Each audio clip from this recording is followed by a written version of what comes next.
어쨌든 간에 그런 개념이 있고, 또 이와 같은 근본 정신의 발전으로 군자는 백성의 재화로서 살아갈 줄 알고, 야인, 이때 평민입니다.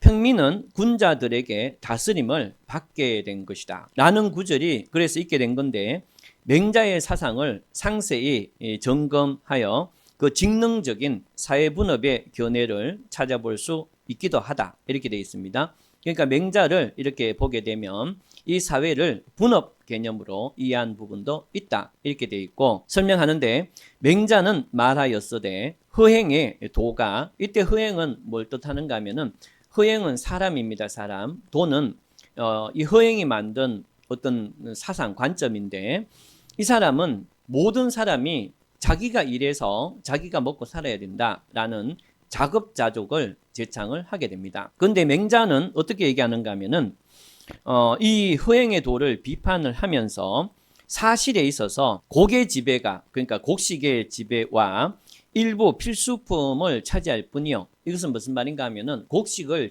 재배한다든가 일부 필수품을 만들 때는 우리가 자급자족이 가능한데, 그런데 농구, 이건 농기구고, 솥이나 도기, 갓, 이때 갓이라는 것을 뭘 쓰는 거죠? 갓도 모두 그를 제조하는 공인과 교환하는 것을 잘 아는 터이므로 그래서 허행이 모든 사람이 자급자족해야 된다라는 것에 대해서 맹자가 분업을 해야 된다라는 걸 강조하고 있음을 보여주는데요.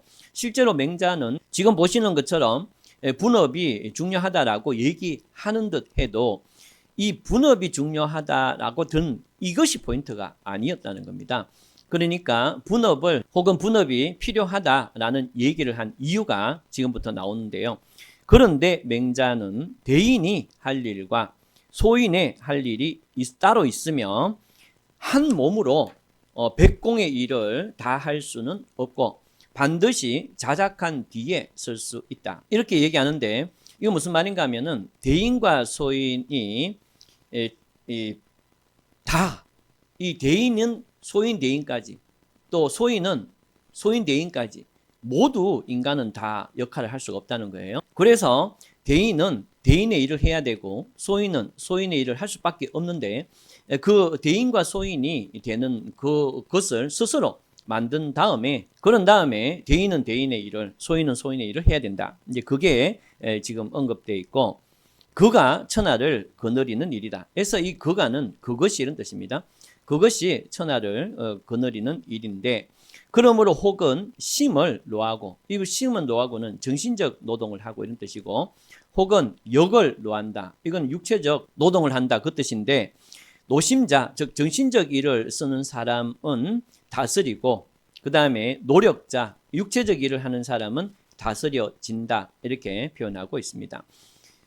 군자는 소인이 없으면 배가 고프고 소인은 군자가 없으면 어지러워진다. 서로 구제되는 것이니 천하를 다스리는 사람도 어찌 밭을 갈고 또 농사를 지어야 할 것인가. 결국에는 맹자가 하고 싶었던 말이 이 말이죠. 한마디로 지배를 하는 사람들은 지배를 하는 사람의 일이 있고, 피지배청은 피지배청의 일이 있기 때문에, 그래서 지배청은 굳이 피지배청의 일을 할 필요가 없어서 밭을 갈고 농사를 지을 필요가 없다, 이 얘기죠.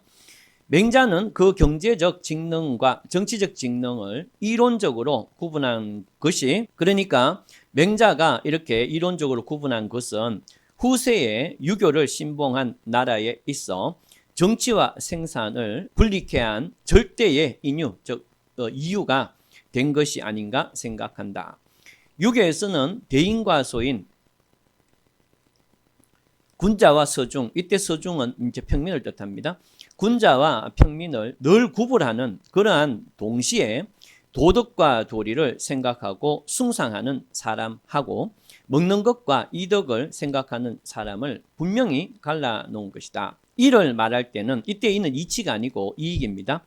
이익을 말할 때에는 늘 말자가 붙어서, 이때 말자는 이제 한자로 끝말자가 붙어서 말리, 즉 하차는 이익이라 하였고, 그 식, 그러니까 식량이죠. 그 식을 얻기 위해서는 농업을 천하지 대본이라고 하면서도 우매한 민중의 하는 일이므로 대인이나 군자는 도나 의만을 생각할 것이요 우중 그러니까 평민의 과업을 염두에 둘 것이 아니라 한 것이다.